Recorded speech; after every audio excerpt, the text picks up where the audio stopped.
Oh, yeah, baby. We're back. And the climb continues. And that climb is starting on the first step this Saturday at the Doak at 5 p.m. And there's tickets available. Hey, shout out to the Florida State student section. They sold it out, baby. 16,000. They sold out. What else are they going to do at 5 o'clock on Saturday? They're going to be crazy. They're going to be crazy in the stands. Hope they are. Well, with that, welcome back to another episode of Seminoles Sideline 365. You have already met Bruce. I am KB. And once again, thanks for being here for another episode. As you can tell, we're excited to finally have game action or beyond game week this weekend. Even though it's hopefully a easier opponent. No game is easy, as we know with Seminoles. Here we go. Easy opponent. I didn't say that. So, but yeah, if you haven't already, go ahead and like the episode. Follow us on YouTube if you're watching us today. And if you can't, wait a minute. You just said. No, I didn't say easy opponent. You did say easy opponent. I think you need to check your hearing aid. I didn't say that. I said no game is easy with the Seminoles. So, okay. But as I was saying, go ahead and like the channel. We would appreciate that. If you can't catch the show, follow us on Apple Podcasts, Spotify, Google Podcasts, anywhere you listen to music. You can catch us the day after or during this weekend as you're going to the game. So with that, there is a good amount of news that came out, depth charts, all sorts of things right before the game. As you can imagine, we have some injury updates. So Bruce, why don't you take us right into some of the latest here? Okay. The first thing I was going to say is, if I could have played a song tonight at the beginning, which is not allowed on a lot of these social media platforms, I would have played this one. Can you read it? Journey. Don't Stop Believing. High-tech operation. What a great song. Hey, back in the day at the Doak, when we had the swagger, during warm-ups on the field, they used to play the Miami Vice song. Do you know the Miami Vice song? Everyone knows the Phil Collins song. Phil Collins, yes. Who I saw in person in Tampa. Great. Oh, what a great song. This is the song we should be playing on warm-ups on Saturday. That's the song we should be playing. Okay, now, the depth chart came out. What does that mean to most people? For the casual fan, it looks like it's really important. It's really not. It's engineered, in my opinion, by the coaching staff and by Coach Norvell to not hurt a lot of feelings if he doesn't have to hurt feelings. Mm-hmm. Okay? It's kind of a gentle way to tell people these days in the softer generations here, you're going to start, but we have a or next to that, and maybe Billy it'll be you or Billy.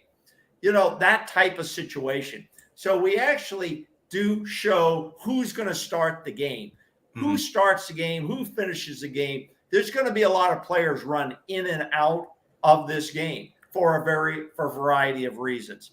So I think it really, Coach Norvell tried to navigate this thing, not hurt too many feelings.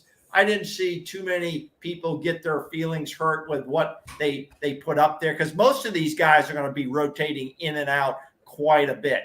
And the reason is I did pull a weather report, and the weather report for Saturday, just for the heck of it, that you should know, between 3 p.m. and 8 p.m., the game time kick is at 5 p.m.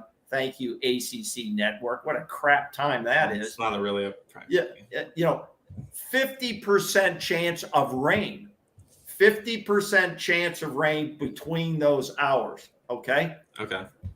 The temperature. Okay. Wait a minute. Where are we going with this? Wait a minute. Duquesne gets a little bit of a break. Thunderstorms could make a sloppy game, which falls into the underdog's favor. And 86 degrees to start off around 3. It'll end about 78. Okay. The humidity is medium. Well, so, if you don't watch the news tonight, you now have the weather forecast for the weekend. And no, that's for Saturday. That's for Saturday. Saturday is the weekend. That has to be important because, as I said in a tweet earlier this week, Duquesne, I sure hope they called ahead and ordered those big sideline fans and the air cooler seats and all this stuff and plenty of Gatorade because it is going to be really, really hot. Really, really hot. You know, hey, don't laugh at that. Who said that after we lost the game? Ring, Coach Willie Taggart. Oh, we weren't in condition. We were cramping up. I don't want to hear that. It hasn't been exactly, cool and cool weather up here, up in Pittsburgh and the Virginia. Up here in the East Coast. You're down in Florida. I know it's hot, but it's been 90s and above for the most part in Pittsburgh. So it's not like they even enjoy 70 degrees weather. I think they'll be okay with the Florida weather. It'll be hot. No, I understand. Listen, I understand that, but it does have an impact. It does have an impact. And the rotations, which we saw drop out on the depth chart, the rotation and how, as Coach Overell says, how deep your team is going to make a difference in these types of games. And it will make a difference on Saturday. Yeah. I mean, it's an FCS team, so you by default should be deeper than Duquesne. So of course, in these types of games, you by default should be deeper. But like you said, in terms of the margin of victory, it should really come to fruition now. Instead of being a team by 14, you should be by double that because you should be, like you said, have more guys you can throw off the bench. And you hopefully should be ahead at a point where you can go deeper into your bench and get players more reps, but we'll see. So what are your comments? I have the depth chart up on the screen here. I don't think we need to talk more about the weather. The big thing I saw was Tate got the number 2, but that wasn't surprising. No, that's not surprising. Yeah, that's not surprising behind Jordan Travis. The question will be, what time does he enter the game on Saturday? Johnny Wilson's going to be splitting time with Malik McLean. I think that's a fair judgment there. I think the freshman, Armella, he's on the depth chart as a freshman. There's number 2 there. Yeah. Now, we've had some injuries along that line already. Yeah. Darius Washington, Maurice Smith is not playing center. He's out for the year, it looks like. Darius Washington's going to step in, a multi-position player, and take over that position because we lost Kendall Lyles, who was a center. So that is going to be interesting with Darius Washington, who should be able to handle it. But when you're snapping that ball, anything can happen, okay? Other than that, I didn't see any big surprises here on this depth chart. Did you? I think the only couple of things that surprised me were the oars at the receiver position. I think it was sort of surprising to see the oars next to Duquesne and Johnny Wilson. They've already seemed like they've come in as transfers and are making some. I didn't think Duquesne was going to be ready to fill a wide receiver spot and potentially start in that position, but it seems like he's made some strides in the fall. And they put that or next to his name, which means he could slot in as a starter within that role. Johnny, we've talked about him every week, so that's not as surprising. But I think both those guys coming in is somewhat surprising with that or next to name, which means that they could start. Trayshawn, I guess he gets a starting nod because he's been in the system. He does flash when he starts. And so I think that was surprising, probably because I think he gets a starting nod. Why is that surprising? Because I just think Trey, by the end of the year, will be the starter. Okay. Just because he has but he has no proven record. Trey. And that's what I was getting to before you cut me off, and that's why there is no or. That's what surprised me. I think he's had like less than 10 carries in his career. Okay. But Trayshawn's never started the game. So, really, what is the difference there? Like I said, I get it. I get why he's the starter, but I think by the end of the year, Trey will probably be at the top of the depth chart. I think all 3 backs there are going to have plenty of carries. Yeah. Are going to have plenty of carries. I agree with that. And then the last thing is you don't see Keyshawn Hilton on the receiver depth chart at all. And that goes back to the point. So that's kind of, as a senior, that's probably kind of disheartening to him to not see his name on there and already get passed up by 2 transfers and a couple of 2 sophomore or 3 transfers. Sorry, Micah's starting. Then you have 2 transfers at the or positions.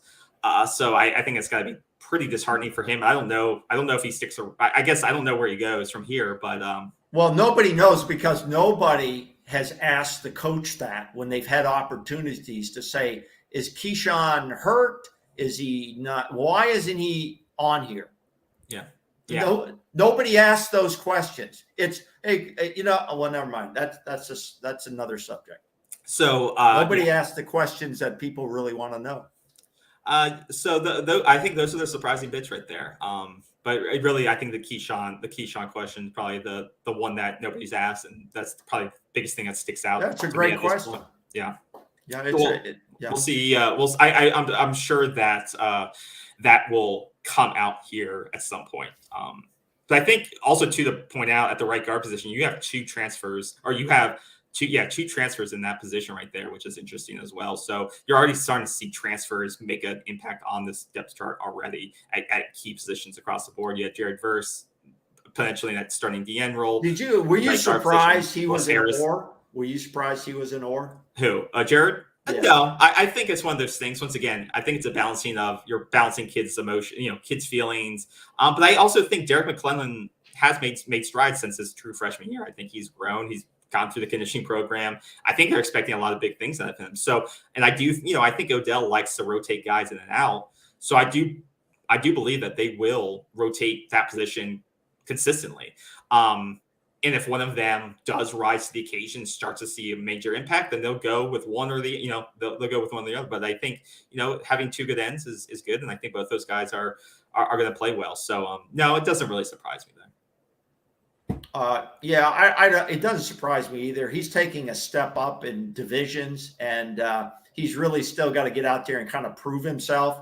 Now he has this first game here to really light it up and send a statement, and it'll be interesting to see how that comes about. Now we did lose a linebacker. We lost a linebacker to injury for the year. Mm-hmm. That's going to play into the depth there. It wasn't a starter. Who was that? Why did I forget his name? I tweeted on it. But like you said, it's not a big deal because that's why you brought in. It's just a sad case. He's worked really hard, and he's a sophomore. Stephen Dix, you lose him. Yeah, Stephen Dix Jr. Once again, he's a guy. Yeah, he's a guy that you lose. Could have made an impact this year. Hasn't made an impact really so far. But he's a sophomore. He played a lot as a freshman, then didn't get as much playing time last year. But he wasn't on that depth chart. No, he was not on that depth chart. So it does sting for him twofold because he didn't make the depth chart, then he gets hurt. So it's got to be kind of deflating for him. But at the same time, this is a linebacker room that has to be better this year. So hopefully he can come back healthier. He can get back to compete for a spot next year. But this is why you brought guys like Tatum in from UCF, who's immediately going to be a starter based on depth chart, and you're expecting big things from him this year. So, well, Coach Norvell did say, listen, and it is any coach in this level is saying it's about competition. Yeah. The best guys are going to play, and if feelings are going to get hurt, and that's the way it is. But you could be a fourth-year junior or senior, and some guy transfers in and takes your spot. It's about ability and it's about performance. That's what it's going to be about. Yeah, absolutely. Awesome. So I think that does it for the depth chart. Any other things that you want to note on it before we move on? No, the only other thing is about who's really going to be calling the plays. That's a question that didn't get asked either, is who is going to be calling the plays? The offensive coordinator, is that going to be Coach Adkins? Is he calling the plays? Usually you got a guy up in the booth calling the play, who can see the whole field. Is it going to be Coach Norvell who's calling the play? That was never answered either. That's another question. If I was there, I would have been asking. And that's probably why I'm not there, because they don't want those types of questions. Well, I think is that a fair question? I think, somewhat fair question. But okay, no sugar here. This is not a sugar program. It's a fair question. I've listened to too many interviews now, and it's getting so I can't listen to many of them because I don't learn anything, and it's the same words. Yeah. I'm just being honest. Yeah, absolutely. I do wonder who's calling in the plays. I put that out on Twitter, and one guy came back, one follower came back, and he said, no, Atkins isn't calling the plays. It's going to be Norvell who's calling the plays. Well, I think we'll clearly find out on Saturday. So that question will be put to rest. But that quickly moves us on to discussing the Duquesne game. And we have a special guest here with us right now, and I will bring him into the studio. We have Brad Everett of the Post-Gazette. Brad, can you hear us? Yes, I can. Hey, guys, how you doing tonight? Hey, Brad, how you doing? Doing pretty good. Hey, listen, Brad, we appreciate you coming on the program, spending a few minutes with us here tonight. Just a little bit, Brad is a sports reporter for the Pittsburgh Post-Gazette, and he has some insight here on Duquesne and can tell us a little bit more than we know down here in Tallahassee. Did I get that right on your credentials there, Brad?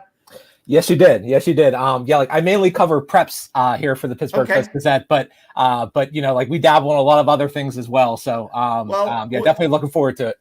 Well, we definitely read some of your articles coming out of there on Duquesne, and I thought they were insightful, to be honest. But one of the things, the first question I want to ask you is this, Brad. Now, I understand you're a former elite beer pong player. Is that correct? Now, did you win any championships or anything like that? That is a fact. Some of my closest friends, they may argue that fact. They, they may not agree with me on that, but did win some regional competitions, and I did advance to the national championships the one year, my friend and I. But we were just out of college, and we couldn't afford the money. Like, we couldn't afford to put the money into the trip to go to the championships because they were in Las Vegas. So we never got to, show our stuff on a national stage. So that's like one of my biggest regrets right there. Oh, I bet you would have won, man. I bet you would have won. There's no doubt. I'm about 6'3", so I have a pretty long reach. So okay. Yeah. Hey, maybe you should be on the Duquesne football team. Maybe you got any eligibility left? They probably don't care for like a 42-year-old washed up athlete here. So Well, again, listen, Brad, we do appreciate your time. You're a busy guy, and we appreciate you being on here. No problem. I want to jump right into this, okay? Why would Duquesne take this game? Money. Money. That's what I thought. You're an honest guy. Money and lots of it. That's the big reason, for a game like this. The payout for this is, apparently around $400,000. So,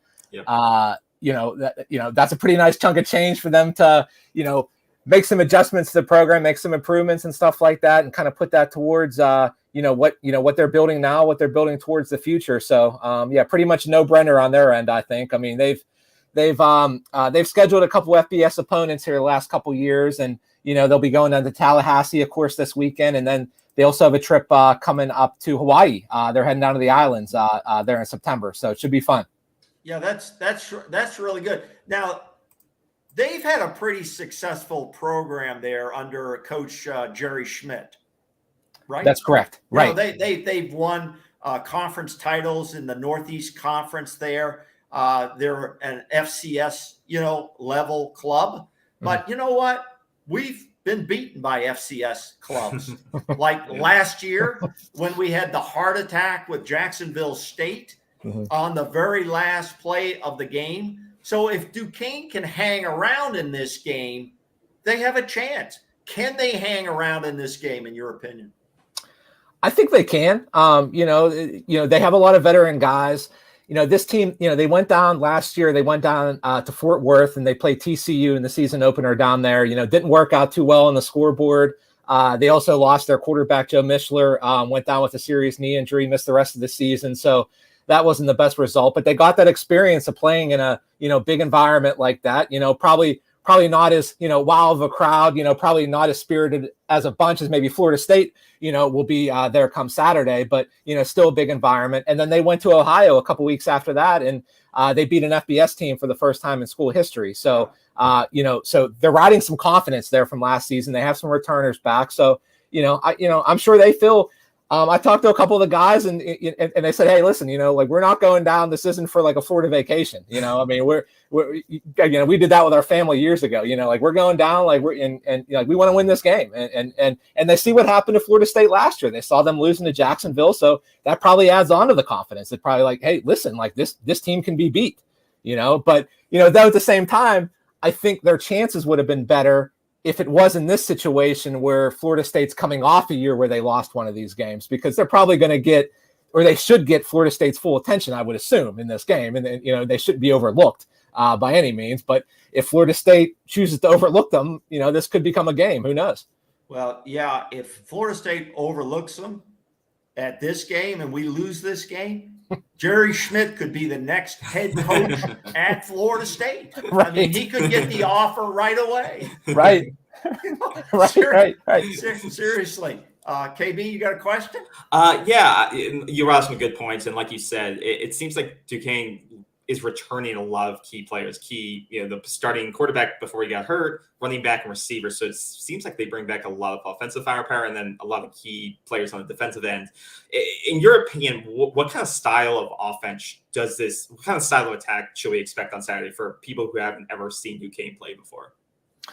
Well, I mean, I think the most interesting thing will be who do we see under center come Sunday, because we have two quarterbacks here competing for this job, both former starters. And Joe Mishler was a starter a couple seasons ago. He was injured last year, and then in come Darius Parentes was the starter last year. So which one of those guys we're going to see? But I mean, both of those guys are similar in that they're, not like big dual threat guys by any means. They can both move, but it's not like they're going to be, breaking off these big runs like your quarterback might be doing that day.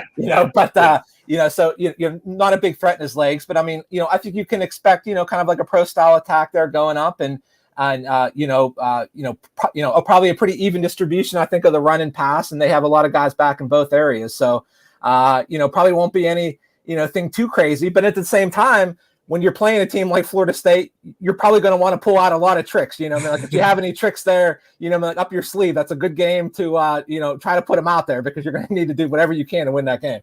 Absolutely. Yeah. I think one of the things you mentioned, Brad, was that their stadium holds like 4,500 people, correct? It seems like 45 people. It seems like, but at yeah. Rooney Field. Yeah. I mean, they've had a successful program. It is sad when you can't, but you know what?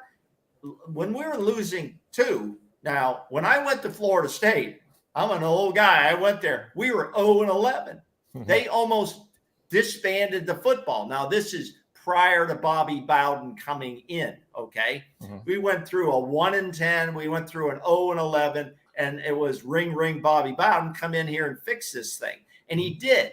And you know how he fixed the program? He went on the road and he scheduled anybody he could. You know why? Just like Duquesne is, you need to infuse money into the program, okay? And I think with Jerry Schmidt there, this guy has a well-established program now, and he is undermanned. There's no doubt about it. In fact, some of the social media Florida State people here have written this game off, are already looking at LSU. I think that's a mistake, and I think it's wrong. I think it's disrespectful to an opponent. You don't ever disrespect an opponent, because that can come back to haunt you, because this is a win-win for Duquesne. Not only do they get a paycheck, okay, they get a big paycheck, but if they can keep the game close, did you see the point spread? It's like 37.5. Caesars, I think it's 37.5 at Caesars.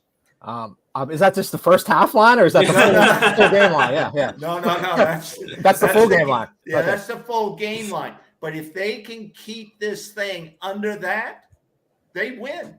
They win I guess you'd say, a moral victory. But there's a lot of pressure on this Florida State team, a lot of pressure on the coach. The pressure is really on Florida State. It is not on Duquesne. I don't know. Would you guys agree with that? Yeah, sure. I mean, there's no pressure on Duquesne going down. I mean, they probably already have the check in hand. I mean, like it's probably cash in the bank, and they're going down for the experience. They have a lot of guys on this team. Like a lot of FCS teams, they have a lot of guys who probably felt that they could have played at the Power 5 level or, at the FBS level, and they're not. They're at the FCS level. So I think a lot of those guys feel, kind of playing with a chip on their shoulder, and this is their chance. Man, we're playing at Doak Walker. Like we're on the big stage down here. Let's show Doak Campbell. Doak Walker. Doak Campbell. I say Doak. I know who Doak Walker. Yeah, Doak Walker. So I mean. They have a lot to prove. I think, they want to be, a lot of people are going to have film on this game. They can put out good film, and who knows what comes of it. But they're going to go down to win the game, but but they have nothing to lose to at the same time. They're more focused on trying to win a conference championship. That's their biggest goal this year, and then to maybe get the FCS playoffs and make a run there. I think, and I want to follow up on that, because that's a good point you brought up in terms of winning a conference championship. This is a team, Duquesne, that hasn't had a losing record in 9 years, but they have struggled to get to that next level in terms of winning a conference championship in the Northeast Conference. Now, where you cover preps a lot, and this coach he grew up through the Pittsburgh, in the Pennsylvania, coaching high school in Pennsylvania, now coaching program in Pittsburgh.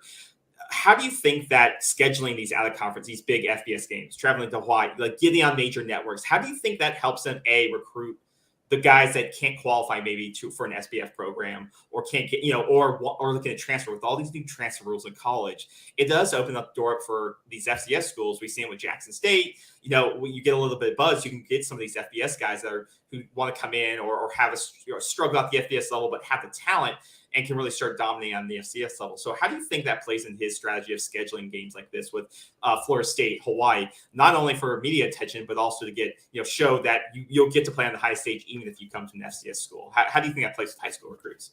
I think it definitely plays well, not only with high school recruits, but, like with transfers too. They have a lot of D1 transfers on this team, a lot of FBS guys.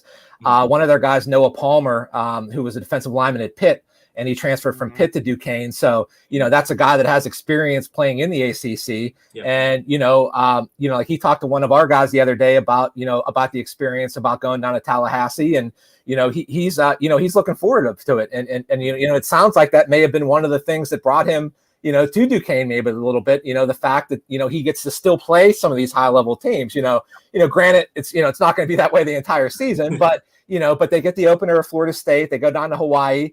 And if I took a time machine back and I was being recruited by schools, and it's like, okay, wait a second, I get a trip to Florida and to Hawaii. I'm very interested in your school. Please tell me a little bit more about it. Yeah. Well, I don't know if they're going to be happy coming to Florida in August when it's like, I gave the weather report, which KB just tore me up on, say we're not into the weather business, but it makes a factor. It's going to be a factor in depth, in rotating. We expect Florida State to rotate a lot of players through. It's going to be in the high 80s, probably in the 90s, 50% chance of rain, which could make it a little sloppy. It's right here. I'm obviously here in Florida. It's thundering and lightning now. The soccer game, the ladies' soccer game, was postponed because of lightning up there in Tallahassee. So the weather could be a factor in this game, but the heat and humidity is dreadful. How will they react to that, you think? Yeah, that's, that's kind of tough to simulate in practice, like you can bring in a, ton of speakers and you can kind of simulate the, the crowd noise and everything like that. But, how do you do that with humidity, and with the heat? So, yeah, that'll definitely be interesting. If it was only rain, I would say, well, maybe that favors Duquesne a little bit because, those rain games, those loose balls, kind of like a propensity for more turnovers. And, that could help a team like Duquesne in a situation like this. But yeah, that weather, that heat, that humidity, that's probably not going to be easy for, it's not going to be easy for either team, but it's probably especially hard for Duquesne because they're, that's not an environment that they're typically used to be playing in. So we had Coach Willie Taggart, and I think what was his first game down here as a coach, and he lost a game. The next week, he's saying, well, we didn't hydrate enough and we weren't in shape. Oh, he got chewed up on that. And obviously, that's why he's not here any longer. but okay, the last question I have, and I'll give KB one more shot because we do appreciate your time, is this. How many fans are going to come down from Duquesne for this game, for the experience? I hope a lot, I mean, if I was a parent of a kid and, like I had the means of getting down there, I would definitely be down there. I think you'll get a couple hundred, like I think you'll definitely get a couple hundred, at least maybe 1,000. I don't know exactly how big the contingent will be headed down there, but there'll probably be a, very small section, there of Doe Campbell, that's kind of filled up, there like of Duquesne fans. So hopefully a good, amount make the trip because, hey, it's probably going to be a while before Duquesne plays in Florida again. Although one of the most recent times they played there, it was like, I think 85 years ago now, but Mike Craig, he's the new defensive coordinator at Duquesne this year, came over from California University of Pennsylvania, a really good Division II program. His wife's grandfather was a quarterback at Duquesne way back in like the 20s and 30s, and led them to a victory over Mississippi State in the Orange Bowl.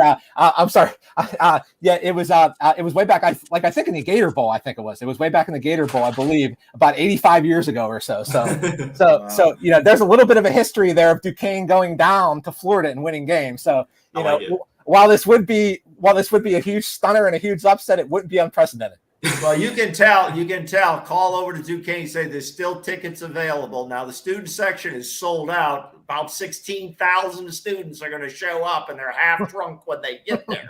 Right. So but the Florida State fans are great fans. They welcome any opposing fans to come in there. They're not like Miami or Florida, which we hate. They're just ugly. So we welcome any fans to come down to the stadium and have a great experience down there. KB, any other questions? No, I want to thank Brad for his time and his insight. Like I said, I think we're really excited for this game on Saturday and to against a new opponent that has a long history, as Brad just mentioned, a long history through many years. I think Duquesne's been playing football more than Florida State has historically, which is an interesting part of it. So, no, Brad, I really want to thank you. We both want to thank you for your time. I got one last question, which I always do, Brad. Oh, here we go. Okay. It's Duquesne, 36.5 points. You got to put $500 down. I know I know you live there. What are you going to do? $500 will give you 36.5 points. All right. Well, I'm going to be quiet about it because I don't want to hear the Duquesne folks here. I'll say it, but I'll take Florida State. Brad, thanks a lot. Thanks a lot, Brad. We appreciate it. Always welcome on this program. Absolutely. Take care, thanks, guys. All right, guys. Thanks. Bye-bye. All right, bye. Yep. Well, once again, we want to thank Brad for his insights and being a great guest on the show for our mashup on Saturday. As you can see in the banner, you can follow Brad on Twitter at BeReal412. That is his personal handle there, and he's posting great articles and commentary all the time. So go ahead and follow him there. Yeah, once again, Brad, thanks again for taking some time to be on with us today. So, with that, Bruce, you gave the point line there, the score line there for Saturday. Yeah. Are you taking the 35 now that's points? The Caesars sports book that I was quoting there at the time, and that line can change. Yeah. All of a sudden, if Jordan Travis wakes up with the flu, it's going to change. Yeah. And there's different books that give different odds. Obviously. Yeah. So, but with the current total, are you taking the 35 or not for Florida State? That's a lot of points, but I think I'm going to take the points. I'm going to take Florida State in the 36.5 points. I think this game's going to be 48-7. I think that makes the spread. 52-7, something like that. What I want to see out of this offense is we know Jordan Travis can run. We know that. Yeah. If he's just out there running around, that's a mistake. Okay. Yeah. One, he could get hurt. He has a chance now to get confidence in stepping back in the pocket. There should be separation by the receivers and loading that ball out there. I think it's a mistake by the OC or the coordinator's game plan if he's not throwing the ball at least 25 times during his time in there. Yeah. This is a time to practice that passing game because he's going to have to throw the ball 25 times against LSU, which everybody's looking ahead to in Tallahassee. Yeah. Don't disrespect any opponent in front of you. So on my side, I'm going to take Duquesne plus 35. I I haven't seen yet that Florida State can blow out any team. I don't care what level of football they're at. And like Brad was mentioning, and like we discussed, Duquesne brings back a core of their offense and two quarterbacks essentially that can play, a starting running back and their leading receiver. So, just that helps a team that may be talent-wise behind. If we saw that with Jacksonville State. You have guys that have played together for a little while. It allows them. It's a lot easier for those guys to get in the rhythm offensively than guys that you're trying to match together with transfers on a higher level, like Florida State is when we're trying to match different players together, new receivers, trying to get them in rhythm with Jordan. So I think Florida State's going to come out a little bit slow, and I think it'll be at the advantage of Duquesne, where they'll be humming, and they may have the opportunity to score once or twice and keep it close. And then the second half, Florida State will start to pull away. But I think that 35, that's a 5-touchdown gap. And I think that's going to be hard, especially if Florida State is going to try to rotate some guys in and at some point put in a backup quarterback in. Now that I start thinking about it too, I'm not sure how much Florida State will play with a backup quarterback. They may want Jordan to play the entire game, even if it is sort of a blowout, just because you want to be prepared for LSU. You don't want to. Yeah, but you don't want to play him in the entire game to get him hurt. I get that. I get that, but you don't want to pull him too early too. So I'm going to take Duquesne plus 35. I do think Florida State will still win, but I do think that 35-point margin is a lot for a team that's still trying to integrate a lot of players. Well, the weather's going to be a factor. The weather. Okay. Well, you're talking about points, whether we're going to take the points or not. If it's a sloppy game, that whole point spread could disappear. Okay, and the thing it's not going to disappear. It could go down like 3 points. It could go down like 3 sloppy points. Game, you think all of a sudden they can get all those points? Not necessarily, my friend. It's going to go down not necessarily, as Lee Corso said, not necessarily, my friend. Yeah. Okay, that could change the complexion of the game. Jordan Travis needs to get his work done early in the first 3 quarters, and he's done. If he's still in that game and we got a 21-point lead, that's a mistake. I don't. We've lost 3 or 4 players for the year in practice when they're just bumping each other. The guys are going to get hurt. Okay, I don't think you can truly prevent this is injuries. not your guy. This is the only guy that has a chance to make this program win this year. You also are trying to get in rhythm with 3 new receivers that are starting for you. Okay, so well then start doing it in the first half. We know we could grind the ball on these guys, but you got to. That's why I say you got to go back and throw the football.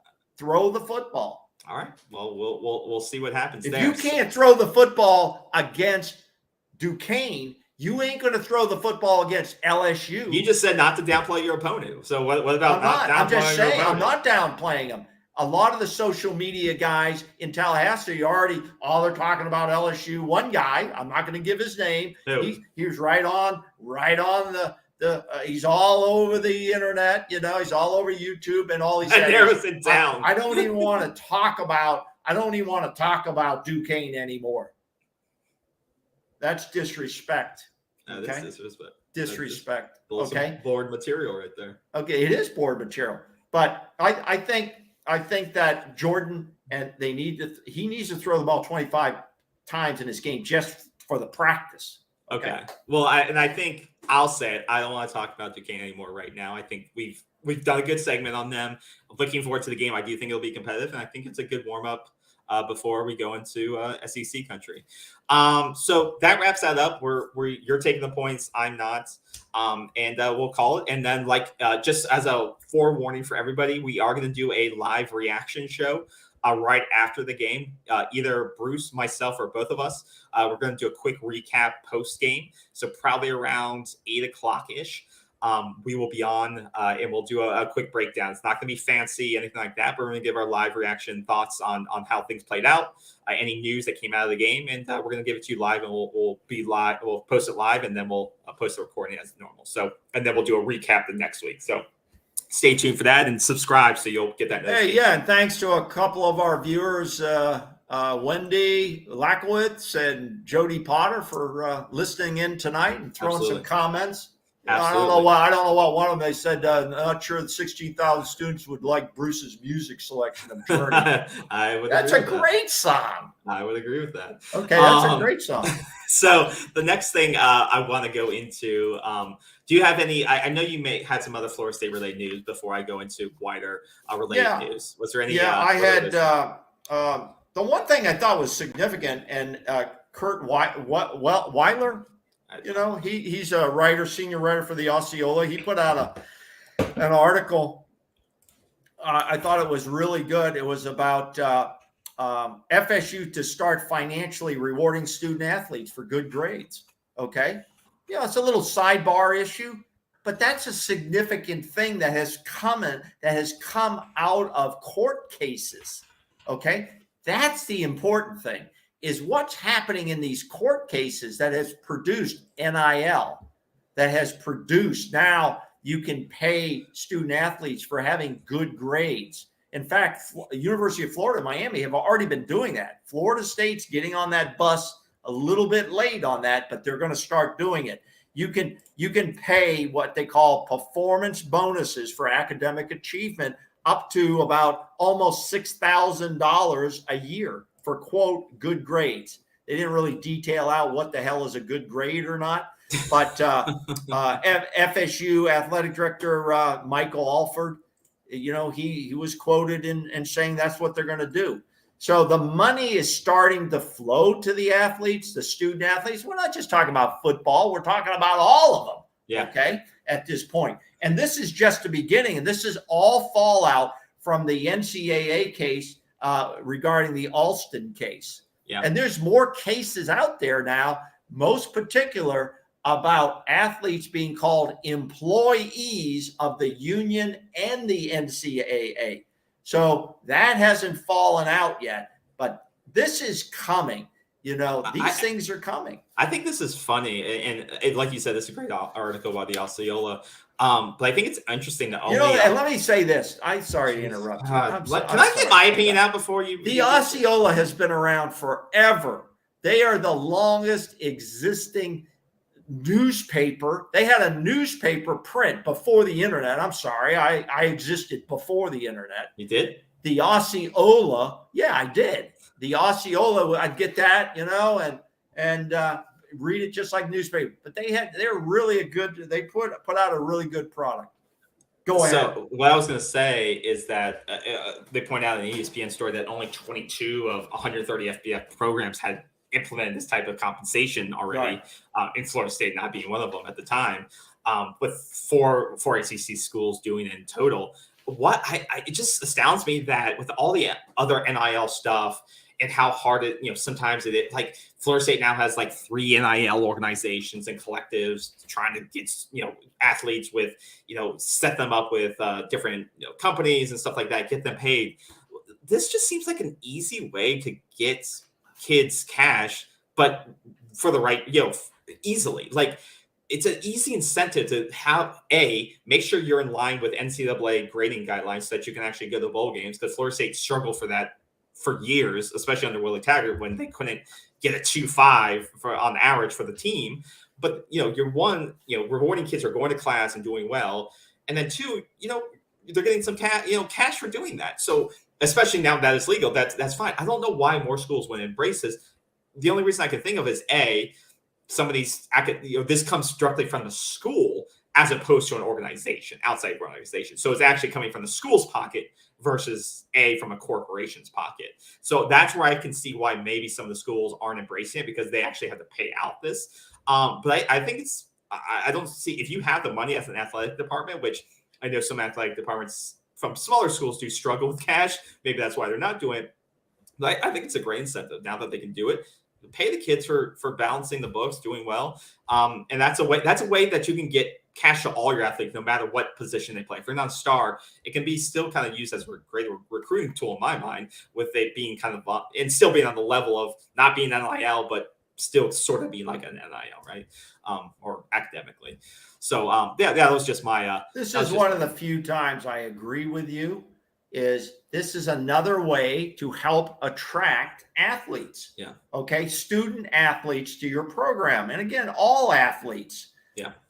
You're trying to achieve greatness on all your sports teams, not just football. Okay. But it is about money, and it is coming out of the school's budget. Okay. So it would add up. I don't know what That's the the total difference. number of student athletes there are there, but it is a tool that will be used to and if you say it's good for one, it's going to be good for everybody. There'll be a set of qualifications, and you'll qualify for that money. But that's where it's good that Florida State's getting on this. It could be, but that's the thing. That's why I think some schools haven't embraced it, because it could be expensive depending on what the threshold is to qualify. Because I think this season, Florida State football team alone has had 30 football players qualify with 3.0 or above. So think about that. If you're paying $6,000, that's $100, $6,000. That's not too much money. What's that? $180,000 that you're paying out? Yeah, but I have no idea what the criteria is going to be. It's set by the schools. It's set by the schools. Okay. I didn't know if it was set by, it's like everything else now, it's boiling down to what the school wants to do. So I don't know what their standard's going to be. Is it a 2.5? Is it a 3.0?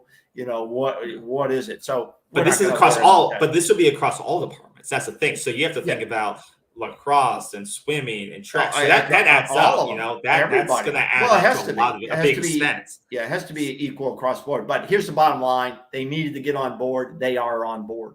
Yeah. Okay.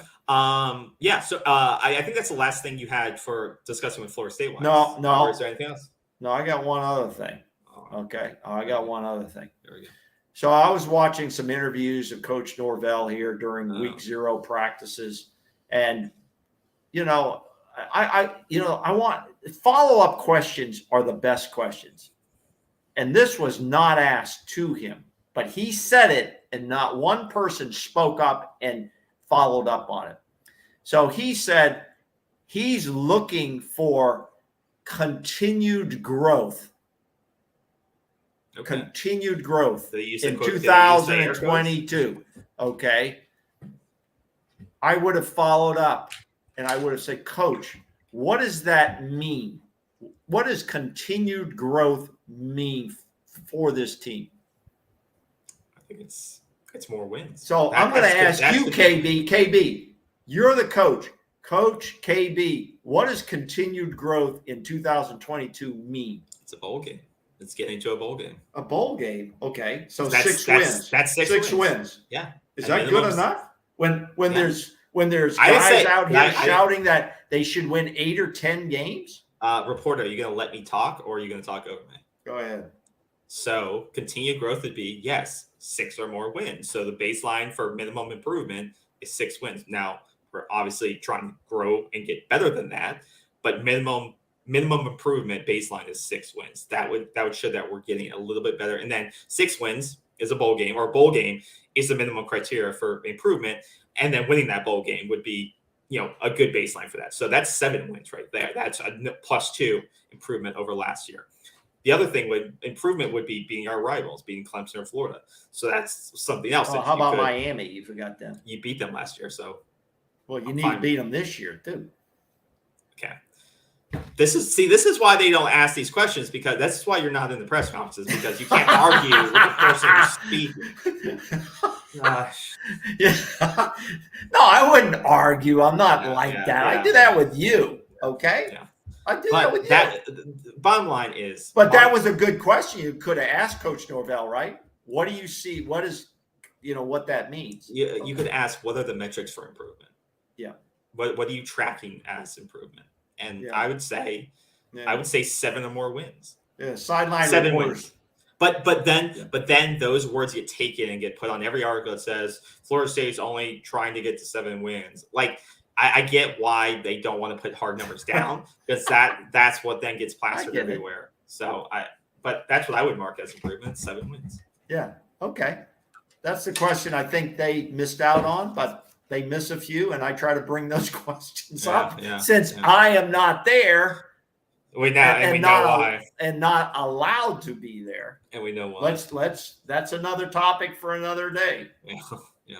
Okay. All right. So I like to end the show and sometimes start the show with some news around Florida State and around just the NCAA in general. One of the first things that I kind of marked this week was something that has to do with high school and high school recruiting potentially. So we potentially could have asked Brad this question. I forgot about it though, as he covers preps. But I want to get your thoughts on this. So this comes from Front Office Sports, which is a great website if you've never heard of it before. But the first ever team-wide high school NIL deal. So a tech company, a performance enhancing, or I shouldn't say performance enhancing, a sports technology fitness company of sorts has sponsored an entire California high school team, NIL-wise. So basically, anyone who signs up to be part of this deal will be listed as a influencer on their website and has to post about the company on their social media platforms. Once they've done that, they will receive one payment up front and they'll get another separate one payment afterwards as part of this deal. No financials were disclosed, so we don't know how much they're getting. It could be $1,000, it could be $50, but it's team wide. So I think that's the biggest thing here. It's a team wide deal. Anyone can opt into it. It's not just like the quarterback or anything like that. And this is the first. It's being reported as first since NIL's passed. As you may or might not know, these types of high school NILs are state regulated. So some states have opted in to say, yep, high schools can do this. States and localities, yes, yes, they can do this. Some have outright said, no, you cannot do this. We will not allow it in our state. But California is one of the states that is open to it. So I wanted to get your thoughts on something like this. First of all, what are your opinions of companies doing this? What are your thoughts on high schools allowing it? Do you think it will be like this for every state in the next couple of years? Well, it doesn't surprise me it's coming out of California because they just banned gasoline cars by 2035. I don't want to turn this into a political. What does that have to do with any? That does not have to do with anything. No, I know. That's a joke. Okay. No. Now this is St. John Bosco High School. Bosco, yep. Bosco. They're a private school, right? Yep. They're not a public school. This is a Catholic school. Catholic schools have been doing this across the country for years, okay, in terms of getting certain sponsors and so on. You see it sometimes along their stadiums, in the basketball gym. They're private. I think they're not regulated. They're not regulated the same way public schools are, okay? I think we're talking two different deals. And so I believe this: if a college player can sign an NIL deal, why couldn't any level athlete do it? I'm not opposed to it. They're signing. I think high school guys now that are in high school have signed certain NIL deals. They're like 5-star guys. I haven't even taken a play in college. I'm okay with it. I'm okay with it. The schools themselves are in trouble financially. So why not, if they have a chance to get Bob's Welding Company to come in and do some NIL deals or whatever they want to do to sponsor, to get their name on the advertisement, why not? Why not? But what That's you first capitalism. Brought up, but the first thing you brought up was sponsorships is different. Before, the money would go to the school and not the students. Now the money's going directly to the students and not the school. So that's the difference. Well, we don't know. We don't know if there's a portion going to the school too. We don't know that. Okay, but the difference is we know money's going to the students. Okay. That before you said Catholic schools have been always doing these sponsorships, but that money was not going to the students. The money was going to the school. Well, indirectly. Now the money is going to the athletes into their bank accounts. That's the difference here. And I don't have a problem with it. I don't think it's going to be a major deal in the country. It may benefit certain high school athletes, but in this case, I guess everybody gets a piece of the action. And as Jody Potter brought up in the chat, Massachusetts high schools are now doing this. And she brought up a good point that, it's really up to the board of directors, like I said, in the high school districts themselves. It's up to the state and the high school district level to determine, can their schools do this or not? So that's really, it's going to be interesting how this unfolds because, like I said, it's like a dozen states that say no, we will not allow this to happen. But then there's states like Massachusetts and California that are open to this. And now I think this is going to be a new wave that we're going to see with high schools and athletes, kind of embracing this just like college are. So I thought that was interesting. I think it's a good point. We're in a really changing environment here in terms of what we used to call amateur sports. We went through that with the Olympics, right? First we just used all amateurs, and then we started using our pro guys.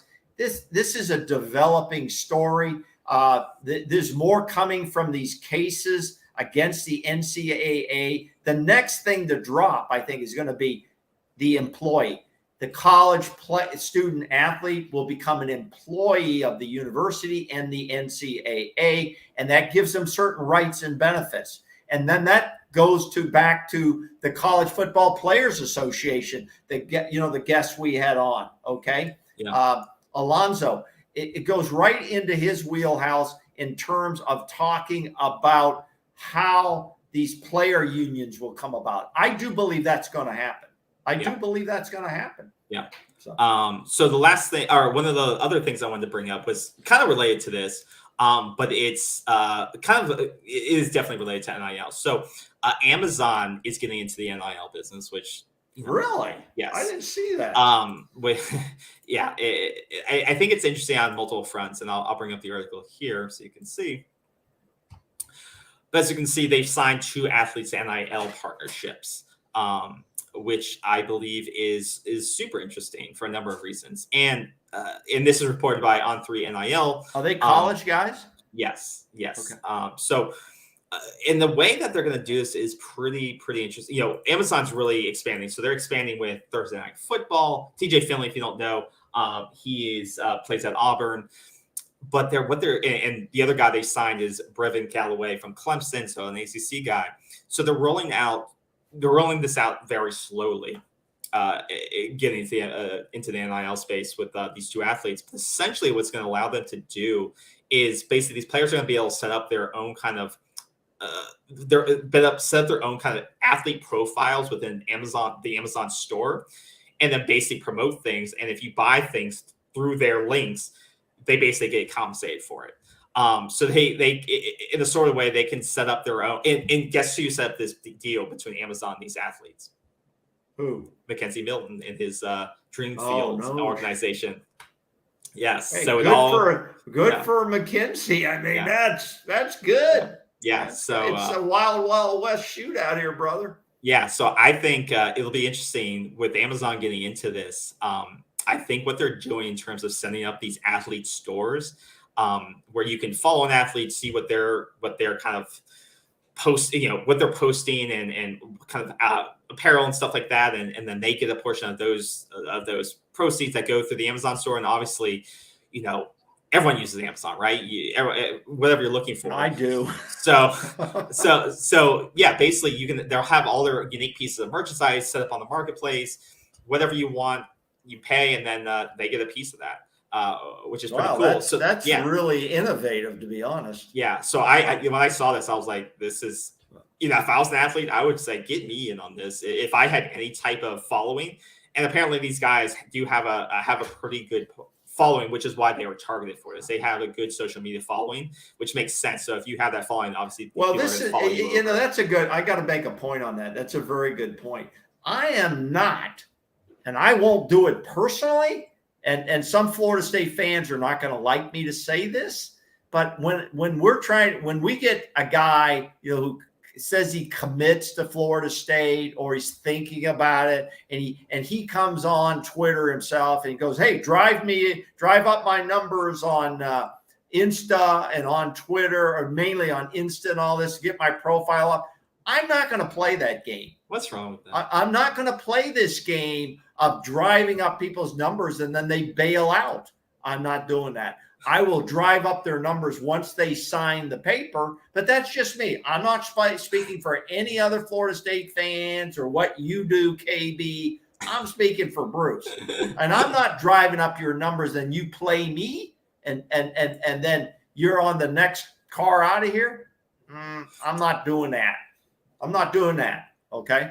I'm going to show you here real quick. You know what? If they're doing this on Amazon, guess who's going to follow?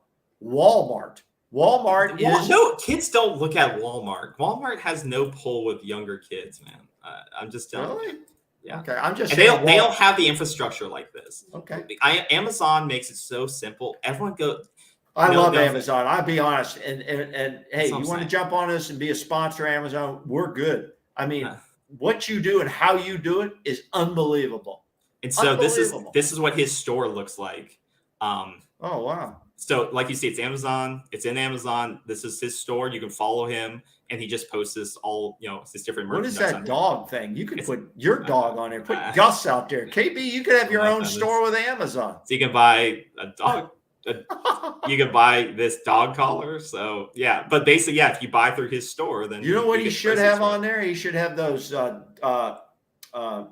cremation bowls for dogs. You know, when they pass away, you cremate. You could buy a bowl and. I think that's cheaper on Amazon. I think that's a horrible idea, but yeah, this is what they're doing.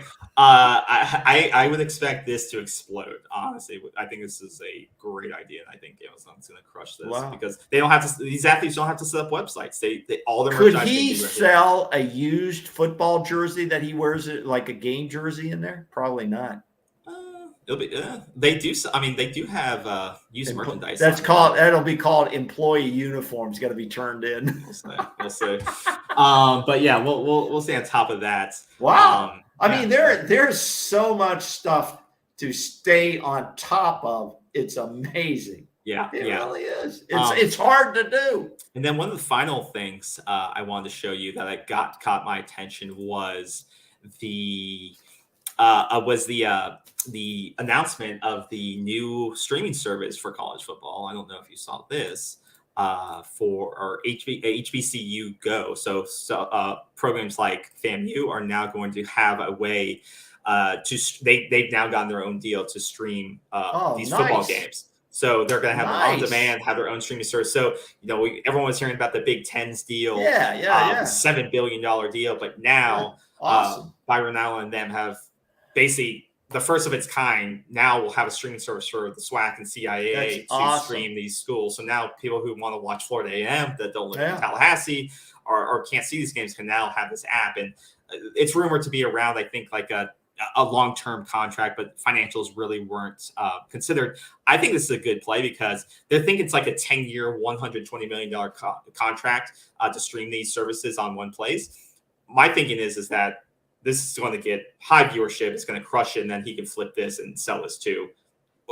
It lays the groundwork for him to get a media contract then with like an ESPN, CBS, stuff like that, and really make it into something. But I think this is something that's never been heard of. And I do have to give credit to Florida State legend Deion Sanders, who really has brought more attention to Jackson State and to schools like this. And I think that's really brought, especially on the football scene, I think he laid the groundwork for something like this to happen. And they open up, Jacksonville State opens up against Florida A&M. Yeah. So that'd be a good game. Absolutely. So I thought this was a really interesting deal here, and something that I think in a couple of years you'll see this probably get bought out by one of the major networks, whether it's Peacock or Paramount or ESPN. Well, everybody, there's such a fight out there on streaming services now, between all of them, Paramount and Hulu and Sling and this and that everybody's fighting for sports because they know people love sports. It's always been that way, always will be that way. And I think you're exactly right. They'll be fighting for these deals.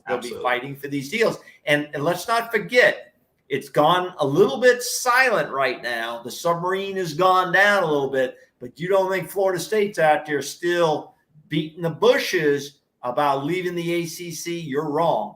They're out there beating those bushes. And it's kind of gone under that radar a little bit. And nobody asked about it either. That would have been a good question for Mike Alford, Next interview by the Osceola. He made a comment that they're going to aggressively. He did say that. Yeah, You're exactly right. I read that. And he did say that. Mike Alford, I hope that guy sticks around. Well, then he also said he's cheering for Miami this weekend or next weekend. That was bad PR. That was bad.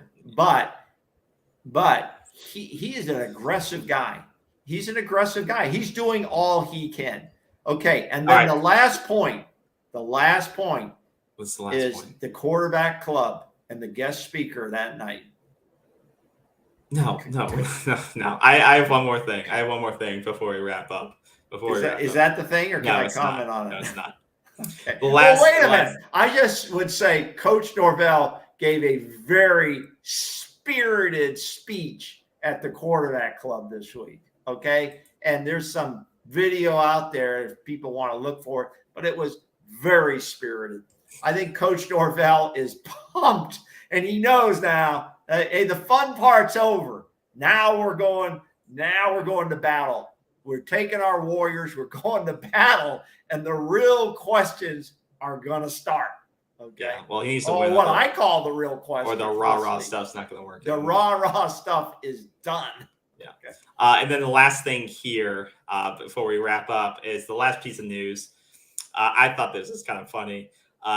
Yeah, I saw that. Front Office of Sports has this article that that Rutgers football players racked up $45K in DoorDash bills because apparently during COVID for the last 2 seasons they've been able to use DoorDash to like order meals when the food halls and cafeterias were closed, so they could order DoorDash and have it brought to their rooms and stuff like that. But then they dug into this deeper. Well, first of all, as you can see in the headlines, the Rutgers athletic department runs a $73 million deficit. So pretty much they were over the last 2 years of 2020. Let's get our producer to get a hold of Doug, bring him on a future program, man. That's find out what the hell went on here. But hey, you get a hold of, is he here? No, he's not here tonight. You get a hold of the producer, have him do that. I think a DoorDash NIL may be in play here for Rutgers. I think that's a good comment. Maybe Rutgers it'd be cheaper for them. But I think comment there from our viewer. I think that's a great comment. But one thing people commented here is that $45K is a drop in the bucket. We look at a $73 million deficit. So it wasn't DoorDash. $450,000. That's not a drop in the bucket. When you're losing $73 million, it's not the thing that's making them go bankrupt in the athletic department. No. Let's look at that's one thing. They need to go out and play some big boy teams is what they need to do. But I think the other thing that was funny is that it wasn't really the amount of money, I don't think, that really got them in trouble. It was the fact that once school was back in session or things were back open, DoorDash orders were coming in from Florida and not campus anymore. So these orders were coming from other states other than New Jersey. And DoorDash as far as they said Florida and stuff like that. So it wasn't being used the right way, and nobody was monitoring it. So it's embarrassing. I thought that was it shows they don't have any oversight. It shows that the athletic department wasn't managing. They weren't watching the numbers, and it's embarrassing. They just need an accountant. It's like Johnny Depp. It's like Johnny Depp when he was in trial, and his accountants came to him and said, "Johnny, you make a lot of money, but you spend more than you make." And he was like, "What? There's no accountability. But you got to know this. When you're losing $73 million, that you probably lose that line item of DoorDash every day because that's the only thing I can think of. But for anybody wondering, they've switched over to Grubhub now, so they're no longer using DoorDash. So maybe they have a better way to manage these things nowadays. The last comment on that. But if your program continues to run in those types of deficits, athletics, you start to lose your programs. Well, that's the bottom line. But this is why the $7 billion media deal for the Big Ten is going to help programs like this because that check is going to come to them. What I was commenting back in 73 and 74 when Florida State was running a 1-10 and an 0-11 record, all right, they were going to shut down the program because they were hemorrhaging money. It takes a lot of money. A lot of schools are underwater. To finance the football thing, and they were going to knock that out. That's why when Bowden came in, part of the strategy was you got to go on the road, bro. You got to take this team on the road. If you get your brains beat out, you get your brains beat out. But we got to have immediate cash inflow. But what happened there was they went out and actually, like Duquesne is doing, it helps your recruiting. Then you're bringing in better players. Now you're on TV. Now you're going to Michigan, Ohio State, and Notre Dame, and playing these people. And then you started to win some of these games. It really builds a strong nucleus for your program. But you can't keep hemorrhaging money. And that's why a lot of these teams are in conferences. Now, back in 73 and 74, Florida State was a major independent. They were a major independent. Like Miami was a major independent. Yeah. Like Notre Dame is still a major independent. They are the only major independent, really. Just because of a media deal. And that's the only reason. But these conferences, you help share money. Yeah.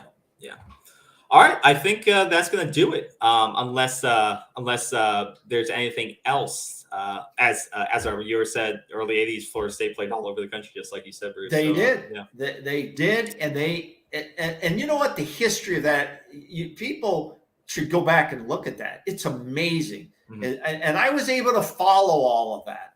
You know, we once took. You're going to see less of that now. You're going to see a lot. We once took. I was out in Colorado in the Army, and Florida State was playing in Kansas. And I said, let's get in the car and go see the Seminoles in Kansas. Okay. And we won that game. You know, this was back in the mid 70s. And we packed up our little daughter, and we said, what are we going to do with her? We can't take her to the stadium. We found some girls at the dorm and who babysat her. Okay, that was my oldest daughter, and they babysat her. We went to the game and came back. She was still there. They were having a great time with her. God only knows what they did, but she turned out okay. Yeah. All right. Well, hey, look, pump it up, baby. Tomorrow's Friday. I think that'll do it. I think Bruce is starting to lose it. So we'll go ahead and wrap it up now. Any final notes or thoughts before we? I got a final note. You see this hat? Look at the sweat on that hat. That's disgusting. Why? No, it isn't disgusting. This means this hat's been through a lot of games. No, it just means you don't have a washing machine. No, it has been washed, and it's still that way. This is when things aren't going well, I'm always there. When they're going well, I love it. It means he doesn't shower, folks. All right. Well, thanks again, everybody, for a great show. We'll hope for a win. We'll see you on Saturday after the game for a quick live reaction. And then, as always, we'll be on doing a full recap the next week. So take care, everyone. Have a great night and stay safe out there. God,